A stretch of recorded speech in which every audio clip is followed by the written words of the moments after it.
ท่านสาธุชนทั้งหลาย ต่อไปนี้จะเป็นการสวดมนต์เจริญจิตภาวนา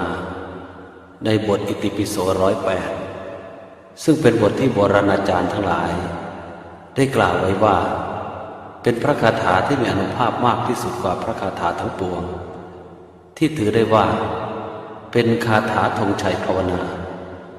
เป็นการสวดสรรเสริญพระพุทธคุณเพื่อถวายพระพรแด่พระพุทธเจ้าเสมือนเป็นปฐมบทแห่งการบูชาคุณทั้งนี้ก็เพื่ออ้างถึงอำนาจแห่งพระพุทธคุณหรือพระพุทธบารมีได้ช่วยคุ้มครองรักษาป้องกันเหตุเพศภัยต่างๆและเสริมเดชอำนาจบารมีสติปัญญาให้แก่ตนเองเป็นที่รักใคร่เมตตาจากมนุษย์และเทวดาทั้งหลายตลอดทั้งเพื่อให้เกิดความเป็นสิริมงคลแก่ชีวิตและเกิดความเจริญรุ่งเรืองในหน้าที่กิจการงานของตนจึงใคร่ขอเชิญชวนท่านสาธุชนทั้งหลายได้ร่วมกันสวดสาธยายมนต์ในบทอิติปิโส108ต่อไปนี้ตามสมควรแก่โอกาสและเวลาสืบไป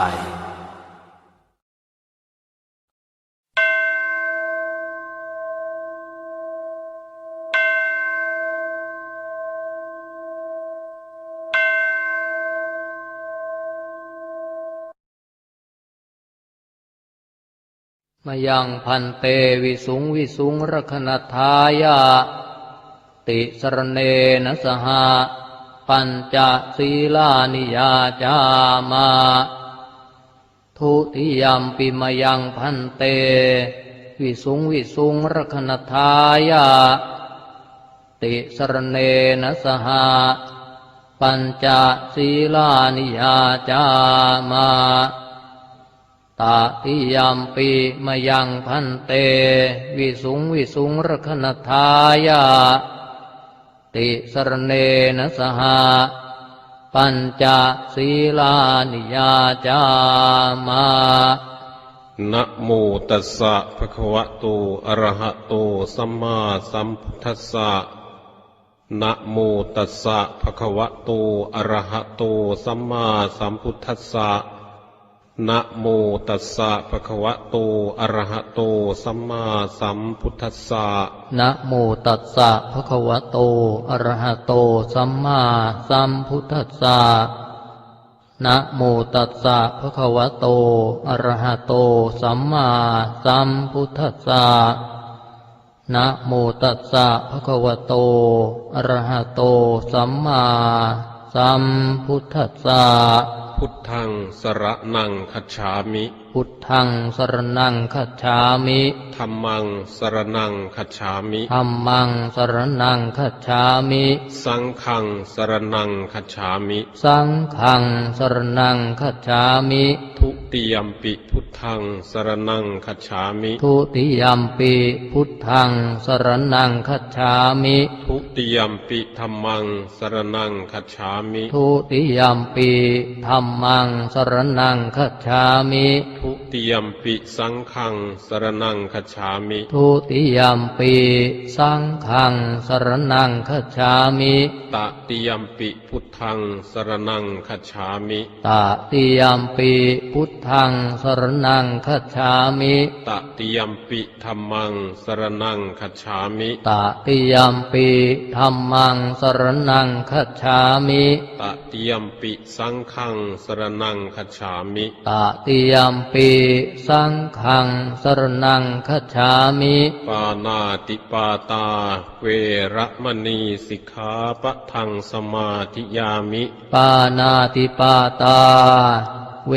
ระมณีสิกขาปะทังสมาธิยามิอทินนาทานาเวระมณีสิกขาปะทังสมาธิยามิอทินนาทานาเว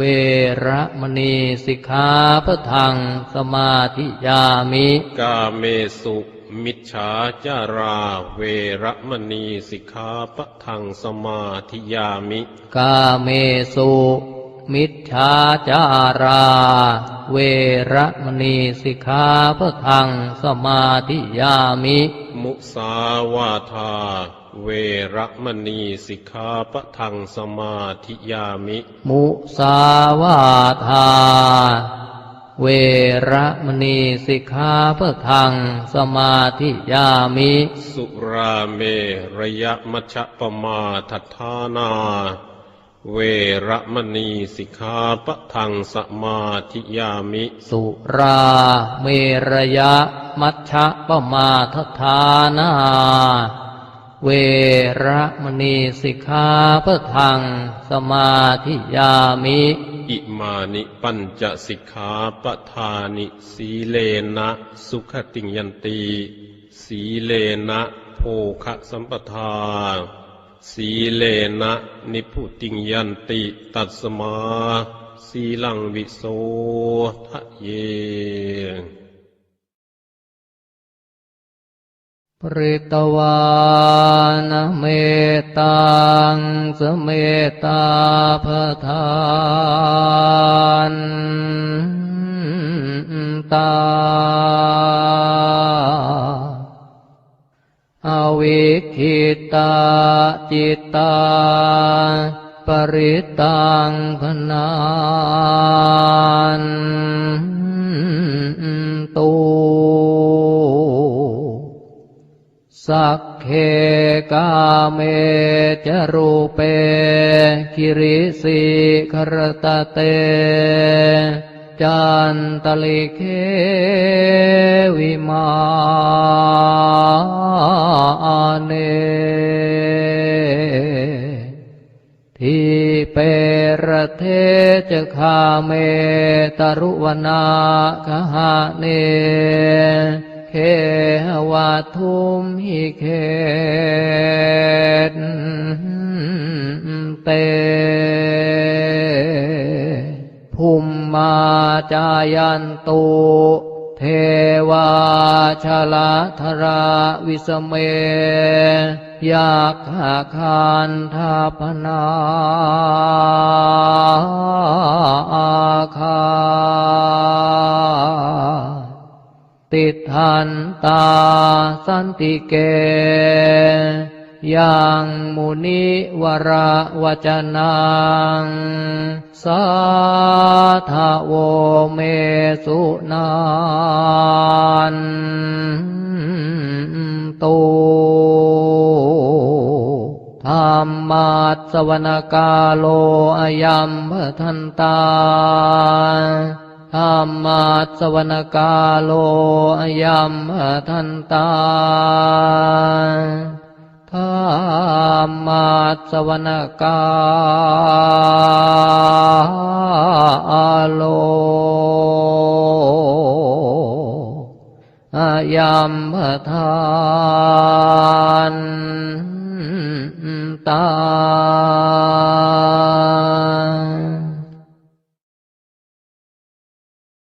วิปติปฏิภาหายะสัพพสัมปติสิทธิยาสัพพพยวินาสายะปริตตังพรูธมังคลังวิปติปฏิภาหายะสัพพสัมปติสิทธิยาสัพพโรควินาสายะปริตตังพรูธมังคลังพรหมาจะโลกาธิปติสหัมปติกัดอัญชลีอันทิวรังอาญาจทาสันติทัสสตาปรัชกชาติกาเทเสตุธรรมังอนุกัมปิมังปะชัง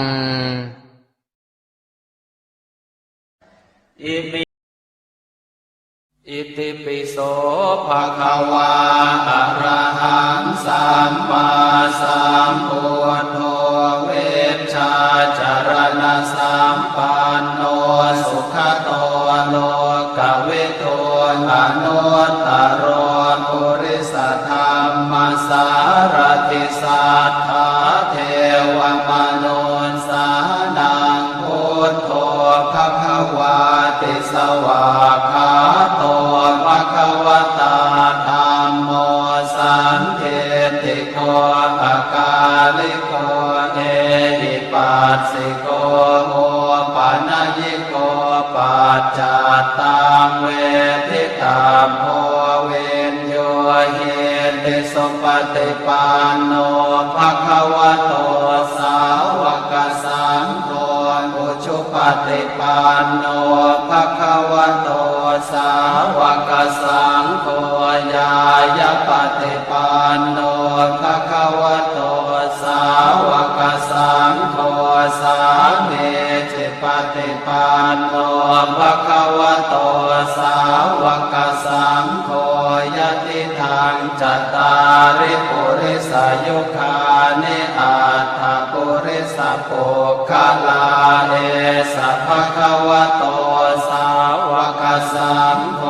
อาหุนายโยปาหุนายโยทักขินายโยอัญชลิการณิโยอนุตตร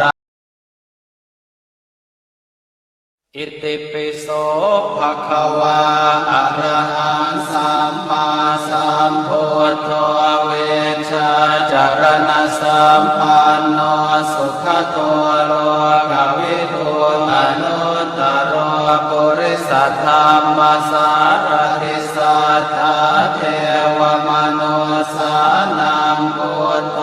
ภะคะวาติอิติปิโสภะคะวาอะระหังสัมมาสัมพุทโธเวชาจารณะสัมปันโนสุขโตโลกวิทูอนุตตรปุริสธรรมสารติสัทธาเทวมนุสานังพุทโธภะคะวาติอิติปิโสภะคะวาอะระหังสัมมาสัมพุทโธเวชาจารณะสัมปันโนสุขโตโลกวิทูอนุตตรปุริสธรรมสารติสัทธาเทวมนุสานังพุทโธภะคะวาติอิติปิโสภะคะวาอะระหังสัมมาสัมพุทโธเวชาจารณะสัมปันโนสุขโตโลกวิทูอนุตตรปุริสธรรมสารติสัทธาเทวมนุสานังพุทโธภะคะวาติอิติปิโสภะคะวาอะระหังสัมมาสัมพุทโธเวชาจารณะสัมปันโนสุขโตโลกวิทูอนุตตรปุริสธรรมสารติสัทธาเทวมนุสานังพุทโธภะคะวาติอิติปิโสภะคะวาอะระหังสัมมาสัมพุทโธเวชาจารณะสัมปันโนสุขโตโลกวิทูอนุตตรปุริสธรรมสารติสัทธาเทวมนุสานังพุทโธภะคะวาติอิติปิโสภะคะวาอะระหังสัมมาสัมพุทโธเวชาจารณะสัมปันโนสุขโตโลกวิทูอนุตตรปุริสธรรมสารติสัทธาเทวมนุสานังพุทโธภะคะวาติอิติปิโสภะคะวาอะระหังสัมมาสัมพุทโธเวชาจารณะสัมปันโนสุขโตโลกวิทูอนุตตรปุริสธรรมสารติสัทธาเทวมนุสานังพุทโธภะคะวาติอิติปิโสภะคะวาอะระหังสัมมาสัมพุทโธเวชาจารณะสัมปันโนสุขโตโลกวิทูอนุตตรปุริสธรรมสารติสัทธาเทวมนุสานังพุทโธภะคะวาติอิติปิโสภะคะวาอะระหังสัมมาสัม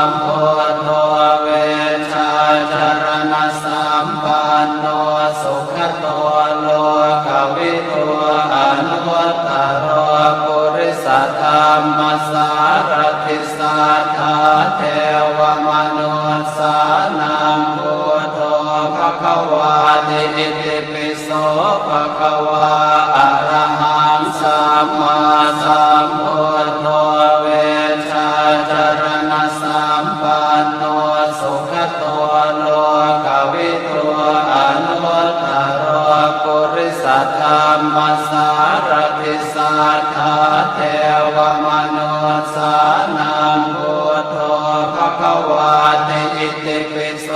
ภควาอะระหังสัมมาสัมพุทโธเวชชาจารณะสัมปันโนสุขโตโลกวิทูอนุตตรปุริสธรรมสารติสัทธาเทวมนุสานังพุทโธภควาติอิติปิโสภควาอะระหังสัมมาสัมพุทโธเวชชาจารณะสัมปันโนสุขโตโลกวิทูอนุตตรปุริสธรรมสารติสัทธาเทวมนุสานังพุทโธภควาติอิติปิโสภควาอะระหังสัมมาสัมพุทโธเวชชาจารณะสัมปันโนสุขโตโลกวิทูอนุตตรปุริสธรรมสารติสัทธาเทวมนุสานังพุทโธภควาติอิติปิโสภควาอะระหังสัมมาสัมพุทโธเวชชาจารณะสัมปันโนสุขโตโลกวิทูอนุตตรปุริสธรรมสารติสัทธาเทวมนุสานังพุทโธภควาติอิติปิโสภควาอะระหังสัมมาสัมพุทโธเวชชาจารณะสัมปันโนสุขโตโลกวิทูอนุตตรปุริสธรรมสารติสัทธาเทวมนุสานังพุทโธภควาติอิติปิโสภควาอะระหังสัมมาสัมพุทโธเวชชาจารณะสัมปันโนสุขโตโลกวิทูอนุตตรปุริสธรรมสารติสัทธาเทวมนุสานังพุทโธภควาติอิติปิโสภควาอะระหังสัมมาสัมพุทโธเวชชาจารณะสัมปันโนสุขโตโลกวิทูอนุตตรปุริสธรรมสารติสัทธาเทวมนุสานังพุทโธภควาติอิติปิโสภควาอะระหังสัมมาสัมพุทโธ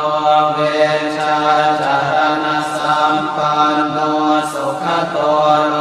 กวิทูอนุตตรปุริสธรรมสารติสัทธาเทวมนุสานังพุทโธภควาติอิติปิโสภควาอะระหังสัมมาสัมพุทโธเวชชาจารณะสัมปันโนสุขโตโลกวิทูอนุตตรปุริสธรรมสารติสัทธาเทวมนุสานังพุทโธภควาติอิติปิโสภควาอะระหังสัมมาสัมพุทโธเวชชาจารณะสัมปันโนสุขโตโลกวิทูอนุตตรปุริสธรรมสารติสัทธาเทวมนุสานังพุทโธ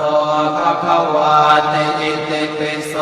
ภควาอะระหังสัมมาสัมพุทโธเวชชาจารณะสัมปันโนสุขโตโลกวิทูอนุตตรปุริสธรรมสารติสัทธาเทวมนุสานังพุทโธภควาติอิติปิโสภควาอะระหังสัมมาสัมพุทโธ จรณะสัมปันโนสุขโตโลกวิทูอนุตตรปุริสธรรมสารติสัทธาเทวมนุสานังพุทโธภควาติอิติปิโสภควาอะระหังสัมมาสัมพุทโธเวชาจารณะสัมปันโนสุขโตโลกวิทูอนุตตรปุริสธรรมสารติสัทธาเทวมนุสานังพุทโธภควาติอิติปิโสภควาอะระหังสัมมาสัมพุทโธเวชาจารณะสัมปันโนสุขโตโลกวิทูอนุตตรปุริสธรรมสารติสัทธาเทวมนุสานังพุทโธภควาติอิติปิโสภควาอะระหังสัมมาสัมพุทโธเวชาจารณะสัมปันโนสุขโตโลกวิทูอนุตตรปุริสธรรมสารติสัทธาเทวมนุสานังพุทโธภควาติอิติปิโสภควาอะระหังสัมมาสัมพุทโธเวชาจารณะสัมปันโนสุขโตโลกวิทูอนุตตรปุริสธรรมสารติสัทธาเทวมนุสานังพุทโธภควาติอิติปิโสภควาอะระหังสัมมาสัมพุทโธเวชาจารณะสัมปันโนสุขโตโลกวิทูอนุตตรปุริสธรรมสารติสัทธาเทวมนุสานังพุทโธภควาติอิติปิโส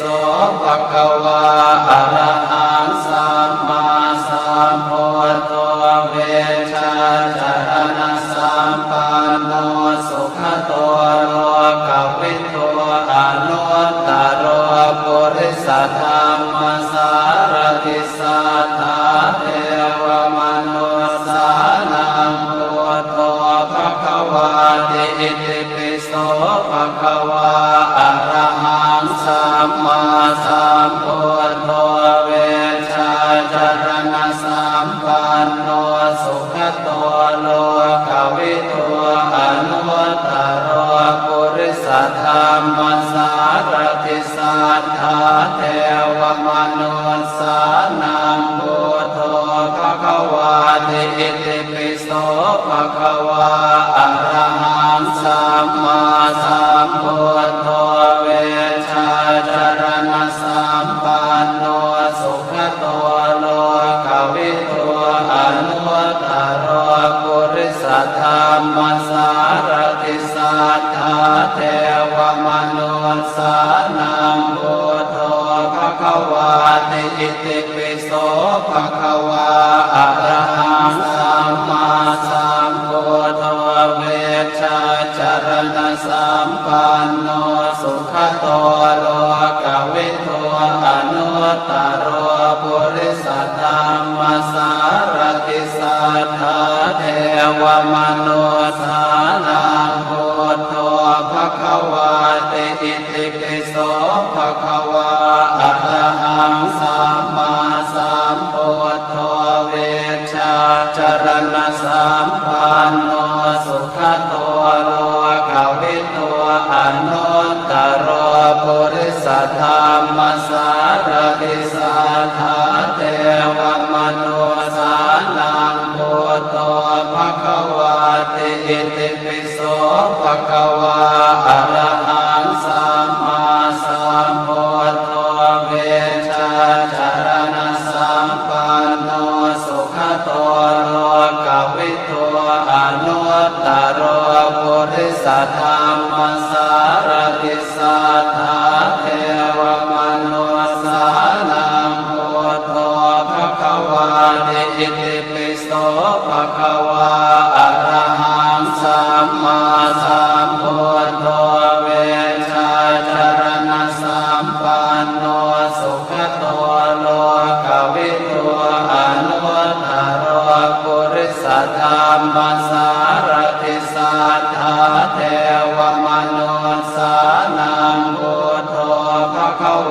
ติอิติปิโส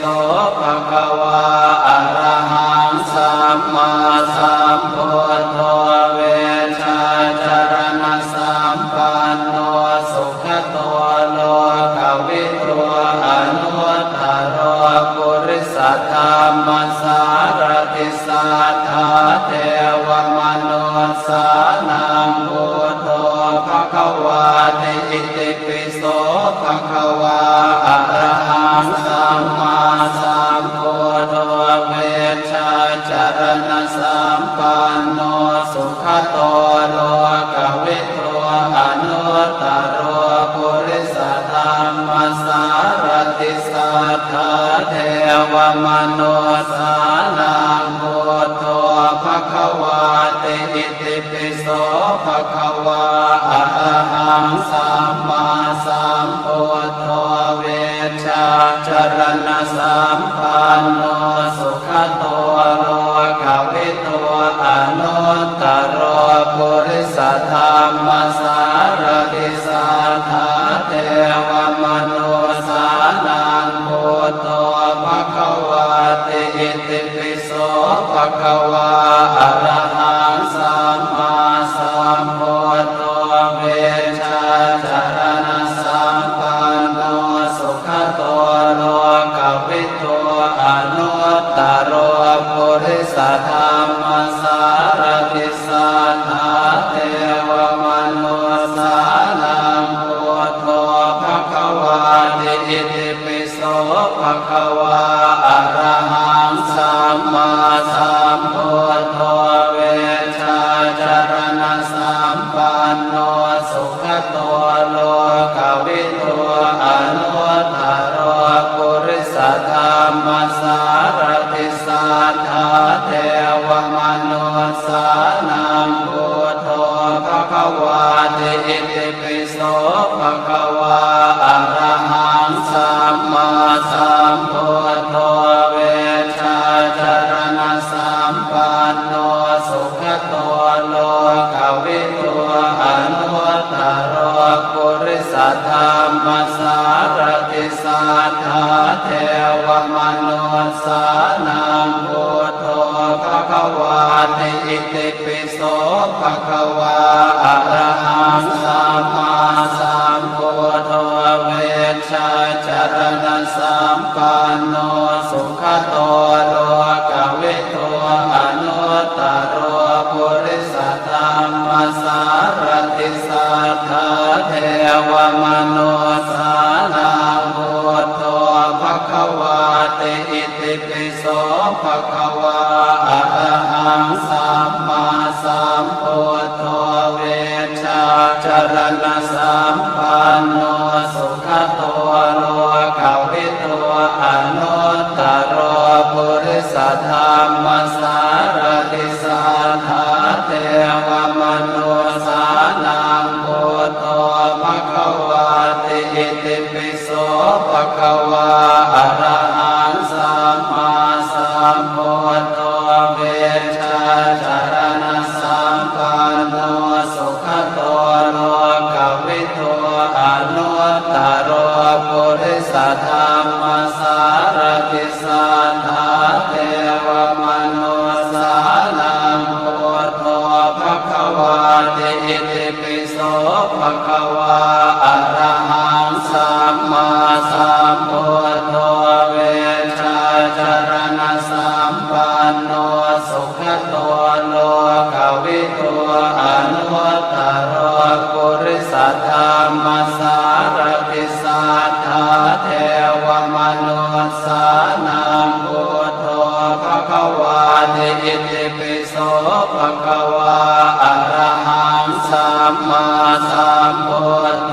เวชาจารณะสัมปันโนสุขโตโลกวิทูอนุตตรปุริสธรรมสารติสัทธาเทวมนุสานังพุทโธภะคะวาติอิติปิโส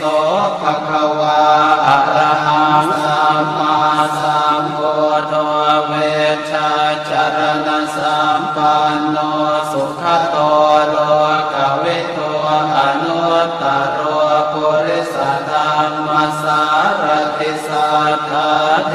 วมนุสานังพุทโธภควาติอิติปิโสภควาอะระหังสัมมาสัมพุทโธเวชาจรณะสัมปันโนสุขโตโลกวิทูอนุตตรปุริสธรรมสารติสัทธาเทวมนุสานังพุทโธภควาติอิติปิโสภควาอะระหังสัมมาสัมพุทโธเวชาจรณะสัมปันโนสุขโตโลกวิทูอนุตตรปุริสธรรมสารติสัทธาเทวมนุสานังพุทโธภควาติอิติปิโสภควาอะระหังสัมมาสัมพุทโธเวชาจรณะสัมปันโนสุขโตโลกวิทูอนุตตรปุริสธรรมสารติสัทธาเทวมนุสานังพุทโธภควาติอิติปิโสภควาอะระหังสัมมาสัมพุทโธเวชาจรณะสัมปันโนสุขโตโลกวิทูอนุตตรปุริสธรรมสารติสัทธาเทวมนุสานังพุทโธภควาติอิติปิโสภควาอะระหังสัมมาสัมพุทโธเวชาจรณะสัมปันโนสุขโตโลกวิทูอนุตตรปุริสธรรมสารติสัทธาเทวมนุสานังพุทโธภควาติอิติปิโสภควาอะระหังสัมมาสัมพุทโธเวชาจรณะสัมปันโนสุขโตโลกวิทูอนุตตรปุริสธรรมสารติสัทธาเทวมนุสานังพุทโธภควาติอิติปิโสภควาอะระหังสัมมาสัมพุทโธเวชาจรณะสัมปันโนสุขโตโลกวิทูอนุตตรปุริสธรรมสารติสัทธาเทวมนุสานังพุทโธภควาติอิติปิโสภควาอะระหังสัมมาสัมพุทโธเวชาจรณะสัมปันโนสุขโตโลกวิทูอนุตตรปุริสธรรมสารติสัทธาเท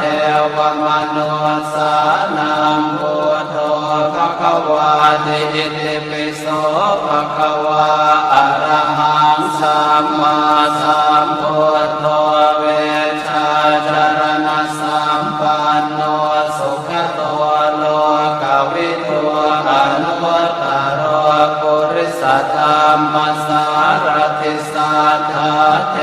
วมนุสานังพุทโธภควาติอิติปิโสภควาอะระหังสัมมาสัมพุทโธเวชาจรณะสัมปันโนสุขโตโลกวิทูอนุตตรปุริสธรรมสารติสัทธาเทวมนุสานังพุทโธภควาติอิติปิโสภควาอะระหังสัมมาสัมพุทโธเวชาจรณะสัมปันโนสุขโตโลกวิทูอนุตตรปุริสธรรมสารติสัทธาเทวมนุสานังพุทโธภควาติอิติปิโสภควาอะระหังสัมมาสัมพุทโธเวชาจรณะสัม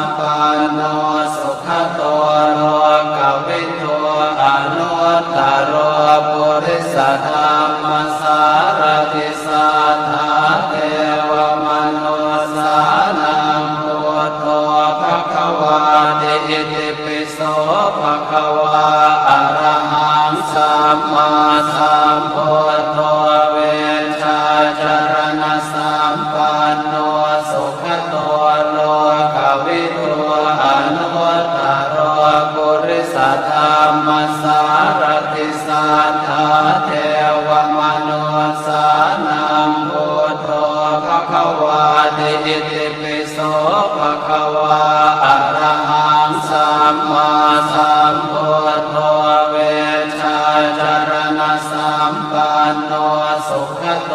โลกวิทูอนุตตรปุริสธรรมสารติสัทธาเทวมนุสานังพุทโธภควาติอิติปิโสภควาอะระหังสัมมาสัมพุทโธเวชชาจรณะสัมปันโนสุขโตโลกวิทูอนุตตรปุริสธรรมสารติสัทธาเทวมนุสานังพุทโธภควาติอิติปิโสภควาอะระหังสัมมาสัมพุทโธเวชชาจรณะสัมปันโนสุขโตโลกวิทูอนุตตรปุริสธรรมสารติสัทธาเทวมนุสานังพุทโธภควาติอิติปิโสภควาอะระหังสัมมาสัมพุทโธเวชชาจรณะสัมปันโนสุขโตโลกวิทูอนุตตรปุริสธรรมสารติสัทธาเทวมนุสานังพุทโธภควาติอิติปิโสภควาอะระหังสัมมาสัมพุทโธเวชชาจรณะสัมปันโนสุขโตโลกวิทูอนุตตรปุริสธรรมสารติสัทธาเทวมนุสานังพุทโธภควาติอิติปิโสภควาอะระหังสัมมาสัมพุทโธเวชชาจรณะสัมปันโนสุขโตโลกวิทูอนุตตรปุริสธรรมสารติสัทธาเทวมนุสานังพุทโธภควาติอิติปิโสภควาอะระหังสัมมาสัมพุทโธเวชชาจรณะสัมปันโนสุขโตโลกวิทูอนุตตรปุริสธรรมสารติสัทธาเทวมนุสานังพุทโธภควาติอิติปิโสภควาอะระหังสัมมาสัมพุทโธเวชชาจรณะสัมปันโนสุขโตโลกวิทูอนุตตรปุริสธรรมสารติสัทธาเทวมนุสานังพุทโธภควาติอิติปิโสภควาอะระหังสัมมาสัมพุทโธเวชชาจรณะสัมปันโนสุขโตโลกวิทูอนุตตรปุริสธรรมสารติสัทธาเทวมนุสานังพุทโธภควาติอิติปิโสภควาอะระหังสัมมาสัมพุทโธเวชชาจรณะสัมปันโนสุขโตโลกวิทูอนุตตรปุริสธรรมสารติสัทธาเทวมนุสานังพุทโธภควาติอิติปิโสภควาอะระหังสัมมาสัมพุทโธเวชชาจรณะสัมปันโนสุขโตโลกวิทูอนุตตรปุริสธรรมสารติสัทธาเทวมนุสานังพุทโธ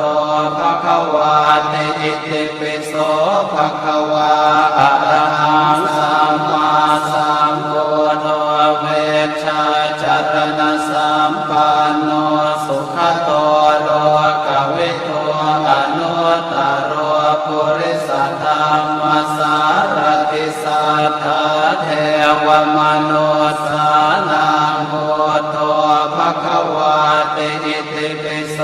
ภะคะวาอะระหังสัมมาสัมพุทโธเวชชาจรณะสัมปันโน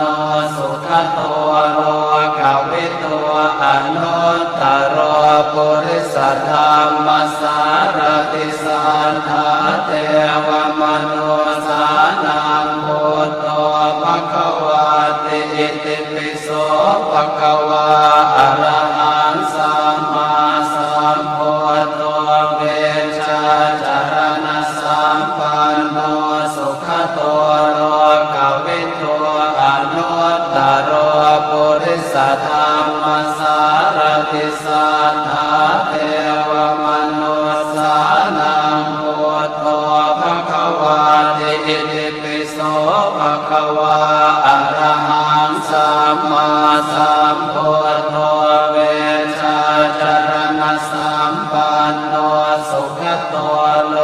กวิทูอนุตตรปุริสธรรมสารติสัทธาเทวมนุสานังพุทโธภะคะวาติอิติปิโสภะคะวาอะระหังสัมมาสัมพุทโธเวชชาจรณะสัมปันโนสุขโตโลกวิทูอนุตตรปุริสธรรมสารติสัทธาเทวมนุสานังพุทโธภะคะวาติอิติปิโสภะคะวาอะระหังสัมมาสัมพุทโธเวชชาจรณะสัมปันโนสุขโตโลกวิทูอนุตตรปุริสธรรมสารติสัทธาเทวมนุสานังพุทโธภะคะวาติอิติปิโสภะคะวาอะระหังสัมมาสัมพุทโธเวชชาจรณะสัมปันโนสุขโตโลกวิทูอนุตตรปุริสธรรมสารติสัทธาเทวมนุสานังพุทโธภะคะวาติอิติปิโสภะคะวาอะระหังสัมมาสัมพุทโธเวชชาจรณะสัมปันโนสุขโตโลกวิทูอนุตตรปุริสธรรมสารติสัทธาเทวมนุสานังพุทโธภะคะวาติอิติปิโสภะคะวาอะระหังสัมมาสัมพุทโธเวชชาจรณะสัมปันโนสุขโตโลกวิทูอนุตตรปุริสธรรมสารติสัทธาเทวมนุสานังพุทโธภะคะวาติอิติปิโส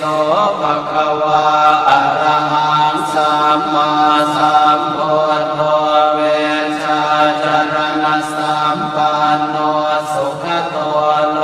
กวิทูอนุตตรปุริสธรรมสารติสัทธาเท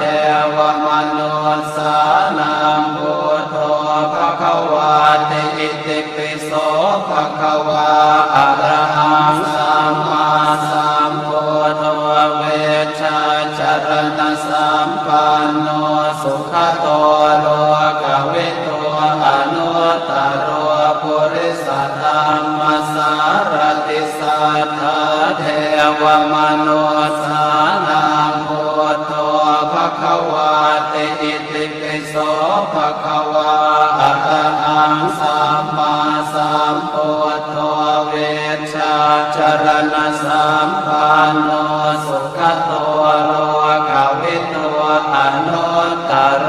ปุริสธรรมสารติสัทธาเทวมนุสานังพุทโธภะคะวาติอิติปิโสภะคะวาอะระหังสัมมาสัมพุทโธเวชชาจรณะสัมปันโนสุขโตโลกวิทูอนุตต สัทธัมมัสสารติสัทธาเทวมนุสสานังพุทโธภควาติอิติปิโสภควาอะระหังสัมมาสัมพุทโธเวชาจรณะสัมปันโนสุขโตโลกวิทูอนุตตรปุริสธรรมสารติสัทธาเทวมนุสสานังพุทโธภควาติอิติปิโสภควาอะระหังสัมมาสัมพุทโธเวชาจรณะสัมปันโนสุขโตโลกวิทูอนุตตรปุริสธรรมสารติสัทธาเทวมนุสสานังพุทโธภควาติอิติปิโสภควาอะระหังสัมมาสัมพุทโธเวชาจรณะสัมปันโนสุขโตโลกวิทูอนุตตรปุริสธรรมสารติสัทธาเทวมนุสสานังพุทโธภควาติอิติปิโสภควาอะระหังสัมมาสัมพุทโธเวชาจรณะสัมปันโนสุขโตโลกวิทูอนุตตรปุริสธรรมสารติสัทธาเทวมนุสสานังพุทโธภควาติอิติปิโสภควาอะระหังสัมมาสัมพุทโธเวชาจรณะสัมปันโนสุขโตโลกวิทูอนุตตรปุริสธรรมสารติสัทธาเทวมนุสสานังพุทโธภควาติอิติปิโสภควาอะระหังสัมมาสัมพุทโธเวชาจรณะสัมปันโนสุขโตโลกวิทูอนุตตรปุริสธรรมสารติสัทธาเทวมนุสสานังพุทโธภควาติอิติปิโสภควาอะระหังสัมมาสัมพุทโธเวชาจรณะสัมปันโนสุขโตโลกวิทูอนุตตรปุริสธรรมสารติสัทธาเทวมนุสสานังพุทโธภควาติอิติปิโสภควาอะระหังสัมมาสัมพุทโธเวชาจรณะสัมปันโนสุขโตโลกวิทูอนุตตรปุริสธรรมสารติสัทธาเทวมนุสสานังพุทโธภควาติอิติปิโสภควาอะระหังสัมมาสัมพุทโธเวชาจรณะสัมปันโนสุขโตโลกวิทูอนุตตรปุริสธรรมสารติสัทธาเทวมนุสสานังพุทโธภควาติอิติปิโสภควาอะระหังสัมมาสัมพุทโธเวชาจรณะสัมปันโนสุขโตโลกวิทูอนุตตรปุริสธรรมสารติสัทธาเทวมนุสสานังพุทโธภควาติอิติปิโสภควาอะระหังสัมมาสัมพุทโธเวชาจรณะสัมปันโนสุขโตโลกวิทูอนุตตรปุริสธรรมสารติสัทธาเทวมนุสสานังพุทโธภควาติอิติปิโสภควาอะระหังสัมมาสั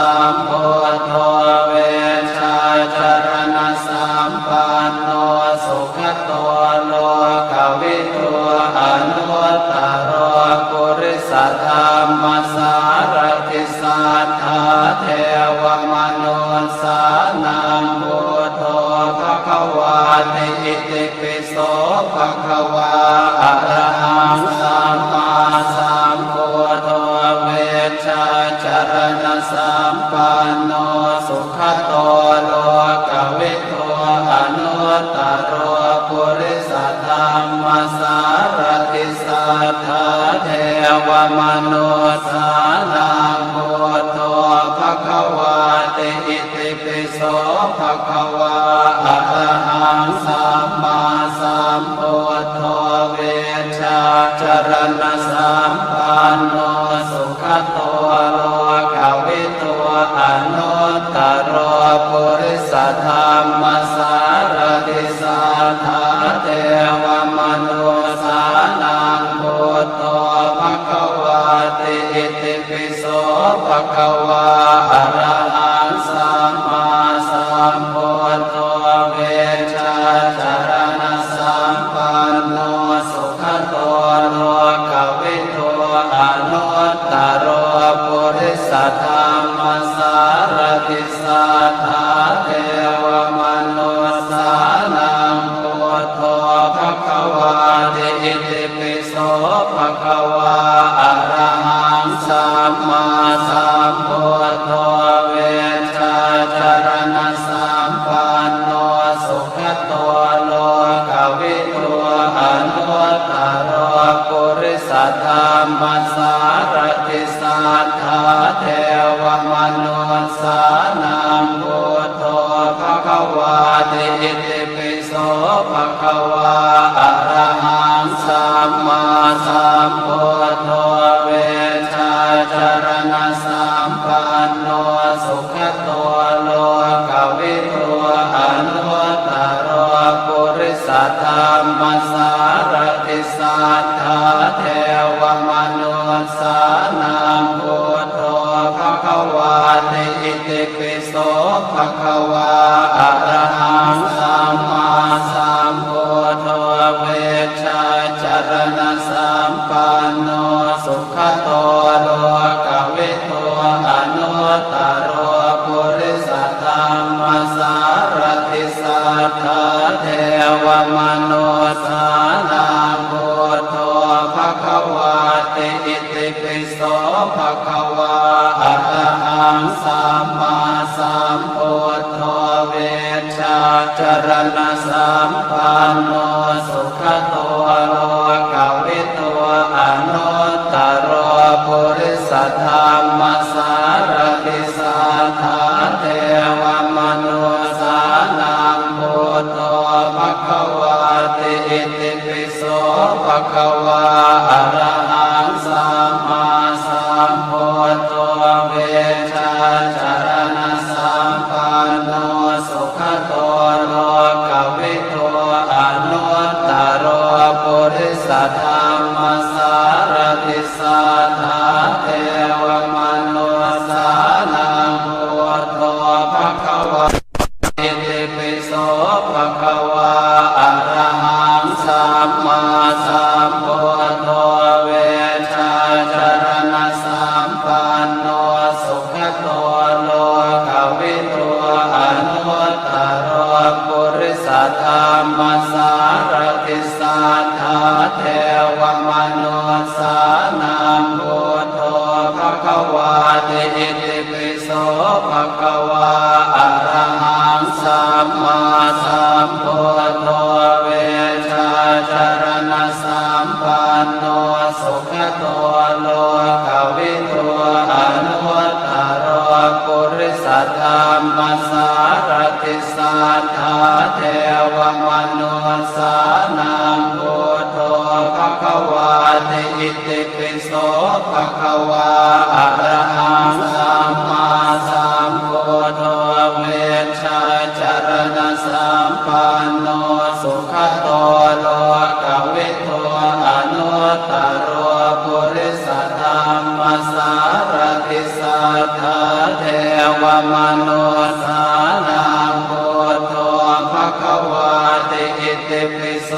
ภควาอะระหังสัมมาสัมพุทโธเวชชาจ ารณสัมปันโนสุขโตโลกวิทูอนุตตรปุริสธรรมสารติสัทธาเทวมนุสสานังพุทโธภควาติ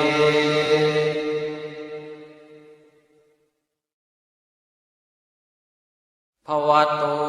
สัพพมังคลังราคาโสเทภวันตุเมภวันตุสัพพมังคลังราคันตุสัพพเทวตาสัพพสังฆา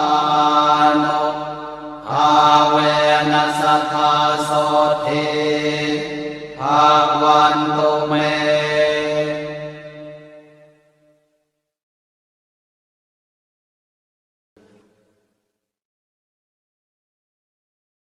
ข้าพเจ้า